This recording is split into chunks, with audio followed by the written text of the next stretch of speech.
Questions of much graver and universal interest occupy our minds today.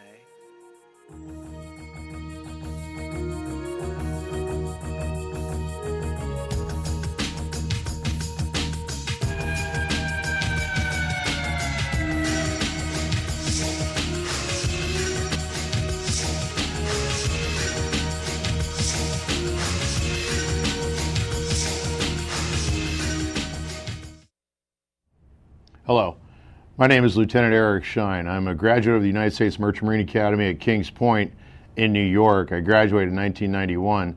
I'm not only a federal maritime officer serving as an officer in the United States Merchant Marine, but I'm also a naval officer. I've worked throughout the United States and throughout the world.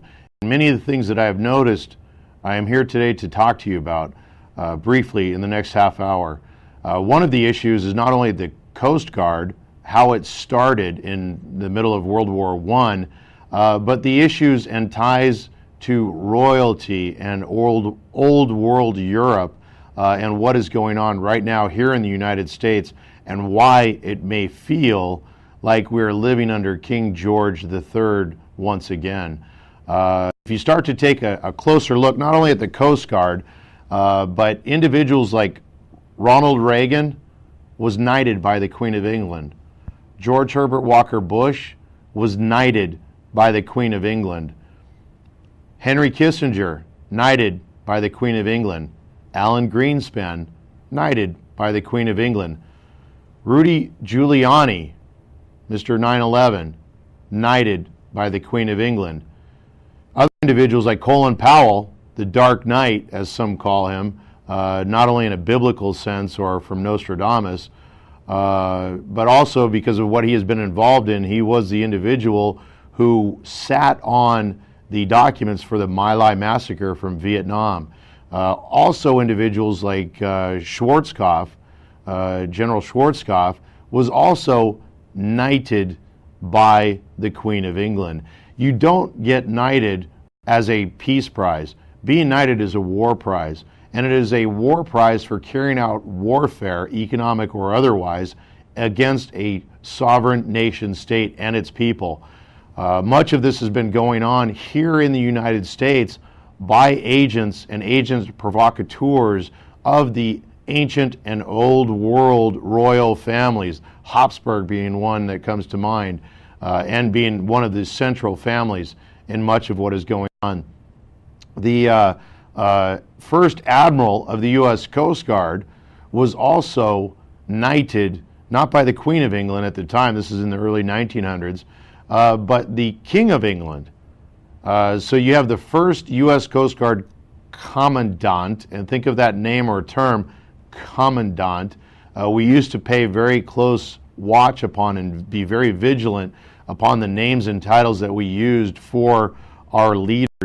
There was even a great debate over what to call our first president, George Washington, whether it be Your Eminence, Your Excellence, Your Excellency, Mr. President. One of the reasons for this was that our founding fathers were against royalism. They were against feudalism. They were against collectivism. All of these terms come together and go towards the issue of royal family rule. Even the term Big Brother comes from that, to where if you've ever watched like I hate to give this as an example, but the movie Weird Science, where Chet, the older brother to the individual, the main character, I forgot the actor's name, in that, bullies and treats his younger brother poorly.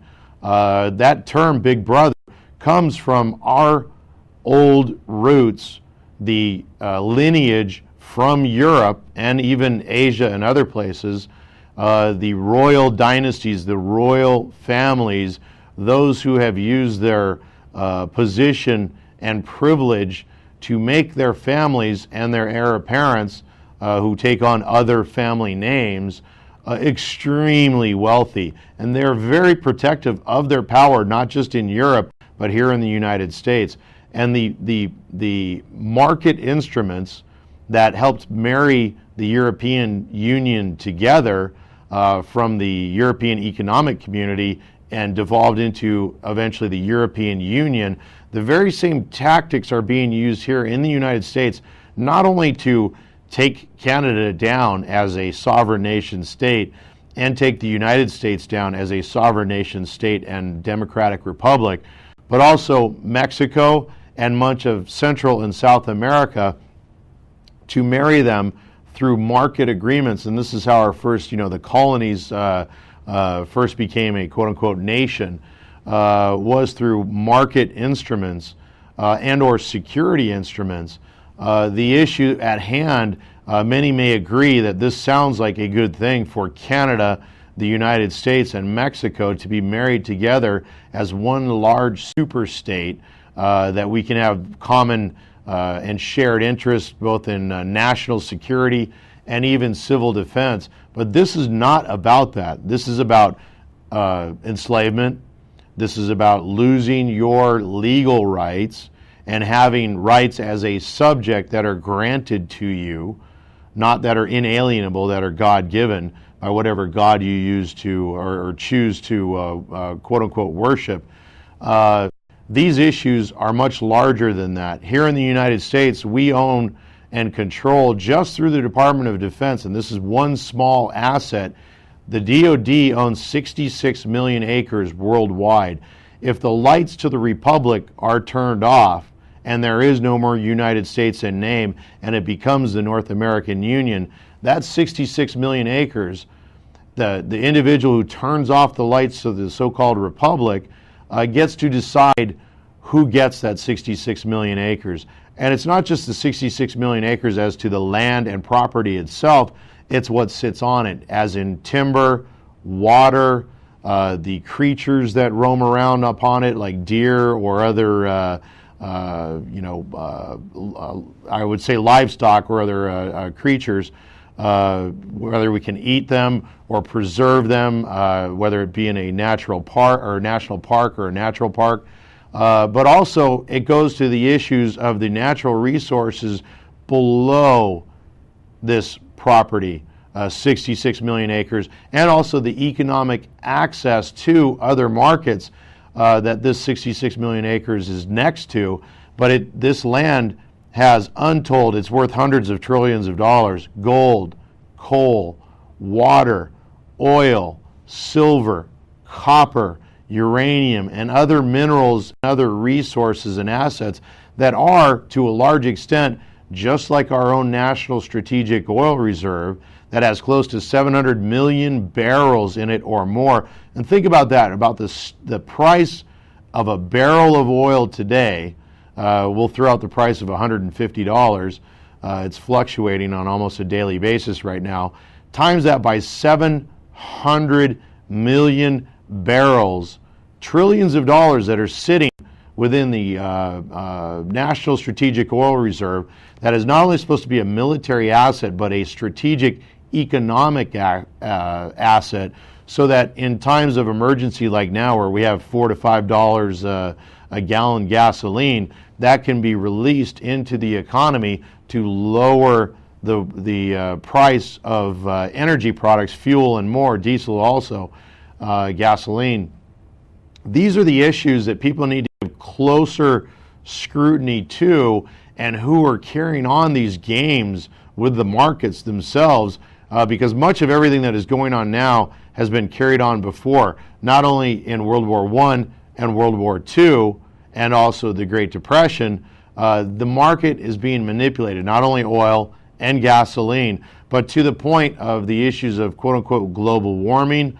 You can look to the issue of global warming, or at least the capture of the issue of global warming, as a marketing tool, much like the Y2K bug from, or the Millennium bug, about revolving around the issues of computers and the computer clock, and the new year of the year 2000 and what would happen to these internal clocks and the computers and or the memory of the computers, which was used as a marketing tool to sell computer services and computers.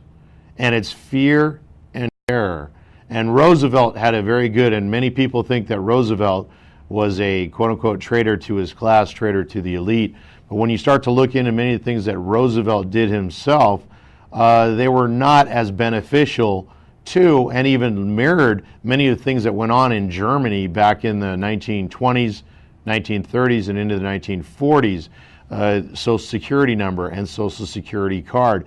And many of the things that are going on with the Social Security Trust Fund pertain to everything going on today with also immigration. We have students coming into the United States getting, foreign students getting J-1 visas to where they are issued a Social Security number, temporary number. They do not pay into Social Security. So you have to ask yourself, A, why are they being issued a Social Security number? And B, why are they not paying into it if they're being or issued a Social Security number?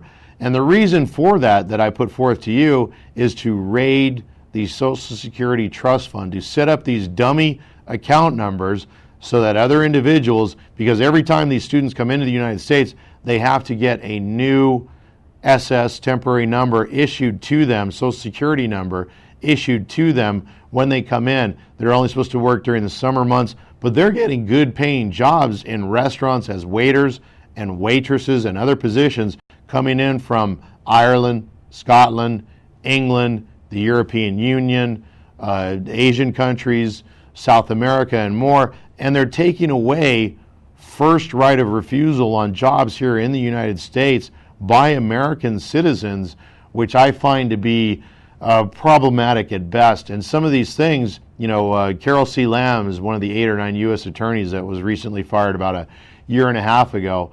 She is a Chinese national.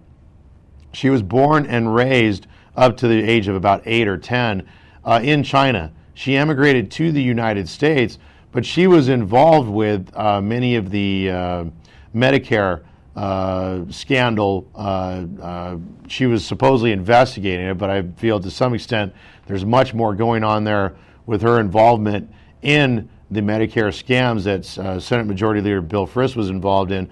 But she was fired by the Bush administration, I believe, to give her cover because she was involved in some Templar-type schemes, much like the Templars carried on in France, in setting up these, you know, false accounts or false bank accounts, and then when people went to go get their money and or property or trust, it was gone. Much like we've seen happen with Enron, WorldCom, Global Crossing, Tyco, and more, where individuals who had invested their pensions in those companies show up to be missing.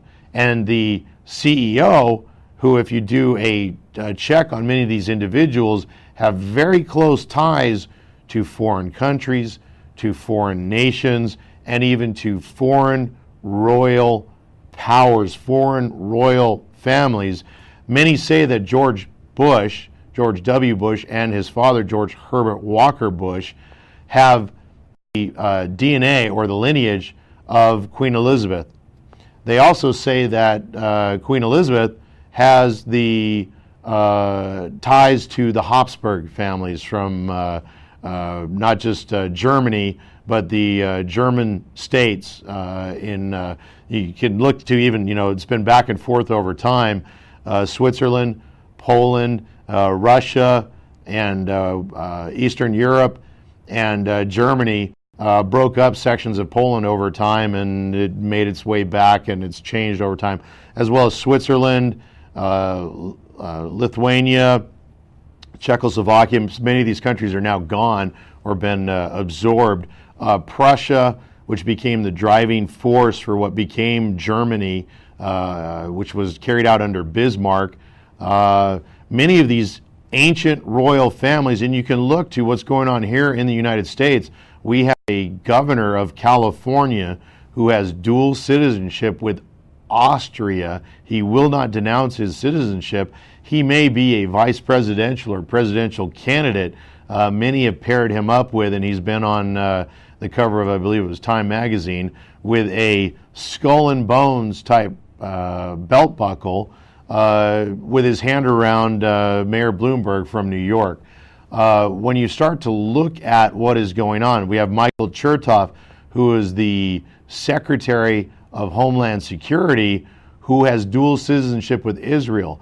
And it doesn't matter how close of an ally or friend a certain country may be, or how neutral it may be in world affairs like, say, Switzerland, no head of state, whether it be a governor or the head of Homeland Security, should have or be allowed to have dual citizenship with a foreign nation.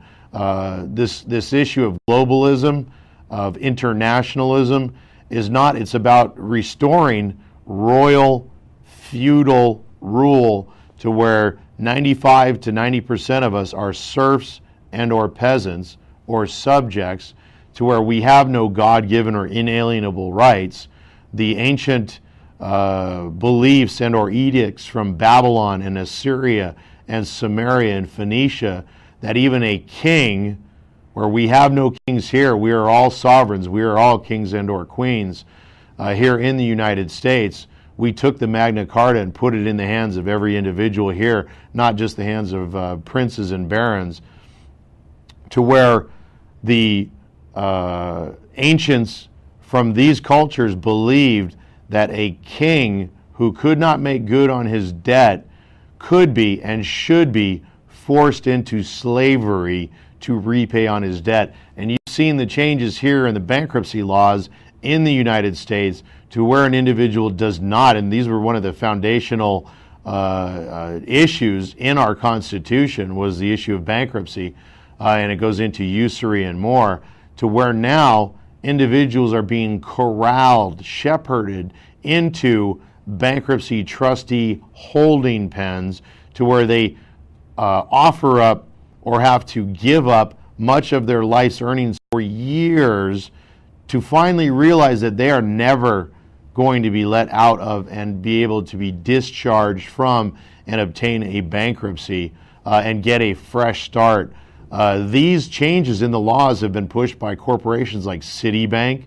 When you start to look into the games that have been carried on by Citibank, they marry much like Enron, WorldCom, Global Crossing, Tyco, and others, and they marry much of what is going on even within the Coast Guard and many of our branches of federal government and our federal agencies, to where the Coast Guard is now carrying on military or admiralty courts of American civilians here in the United States, which mirrors exactly what the royal families from England did to our people here in America prior to, leading up to, throughout, and even after our Revolutionary War. And we have to look back to and learn our history. Another issue, and this goes to the issues of royalty again.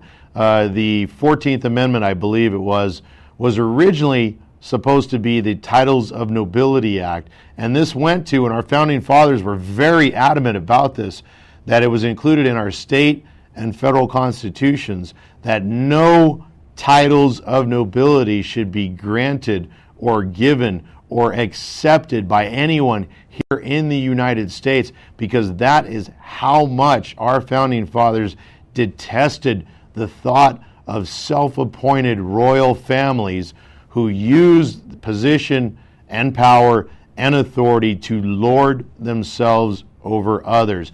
And we are now fighting the very same battle that has been fought for thousands of years of royalism, feudalism, collectivism. They call it internationalism or globalism as well.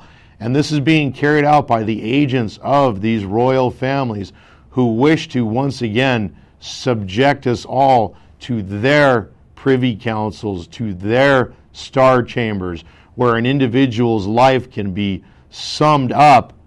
They can be, everything that they've done in and throughout their life can be read into the record, good or bad. They can be charged and prosecuted for that, and even to a large extent executed. And there are many ways to execute an individual nowadays. You don't need to put a bullet in someone's head or hang them. You can administratively execute them by denying them proper medical benefits with a stroke of a pen, by denying them the right to work with a stroke of a pen, by denying them their license, whether it be as a lawyer, a doctor, an engineer, or anyone else who has a license as a quote-unquote need or right to work, that you need this license or you need to be licensed or certified to be able to work in this industry. They're doing this across the board to any and all industries. Look at the changes that have occurred to doctors in their profession. It's all corporate now. Most doctors do not have their own practice. They work for a corporation of a bunch of other doctors or an HMO. Or if they are or have their own practice, they have to deal with an HMO, which goes again to collectivism or big brother or corporate control. The same thing for lawyers. If you're an individual, as a citizen, as a federal officer, as a naval officer, as a laborer, or anyone else, if you need counsel, it is extremely difficult to find counsel nowadays as an individual to go up against what has become the modern day castle or empire. A good example of this is Walmart, to where Walmart comes into a community, a city, and or state and destroys the local small businesses, to where these individuals take their money home, they feed their families, they put it in a local bank, they buy a house, they invest in the community, to where Walmart takes that money not only to destroy the local economy, the local community, but they take the money out of that community every single night, out of every single community, and they send it back to corporate headquarters, so it is not invested locally.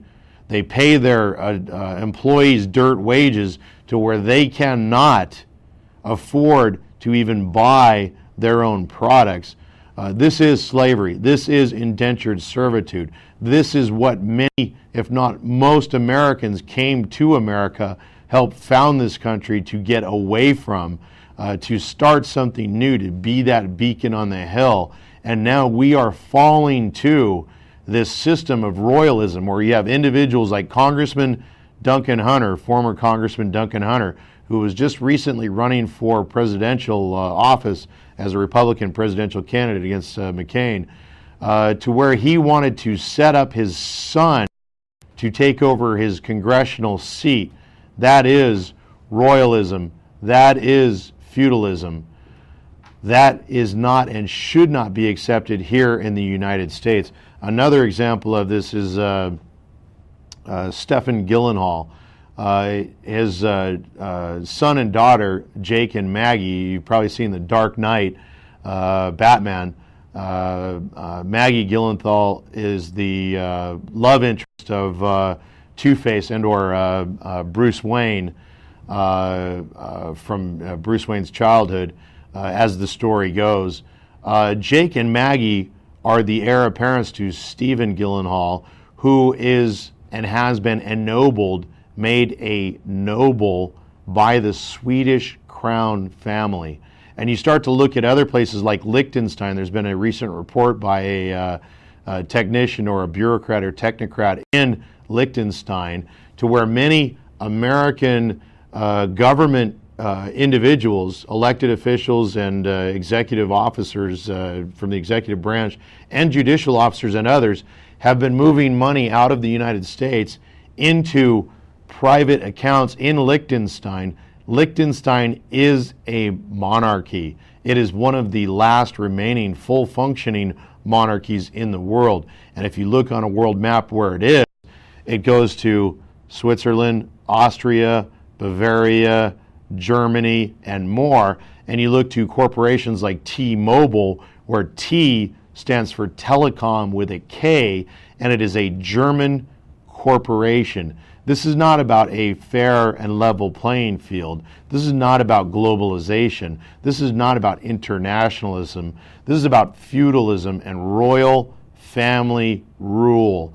Kings and queens, and they will pull out the guillotines, and you can see that again now, where they are preparing us for World War, so that all those individuals like myself and others who are coming out and trying to inform others about what is and has been going on for a very long time can be taken out under the dark veil of a war, whether it be on terror or some other foreign boogeyman, whether it be Korea, Iran, Iraq, Afghanistan. These wars, these endless wars, need to stop. And that is the only way that we can cure the problems facing the world, whether you believe in global warming or not, whether you believe in the issues of peak oil or not, whether you believe in the overcrowding. When you start to look at it, 80 to 90% of the world's landmass is unpopulated. They have us crowded into centralized cities for a reason, so that we think that, just like back in the days, the Dark Ages, the medieval time, people living around the castles who could not go out into the king's forest and hunt for food had to sit around the castle and pick up scraps thrown outside of the castle, but then were required to defend the castle. The modern corporation has become the castle. Guys like Kozlowski and others who have been taking $660 million away personally themselves from corporations like this, not only to injure the workers, but those who invest in these corporations.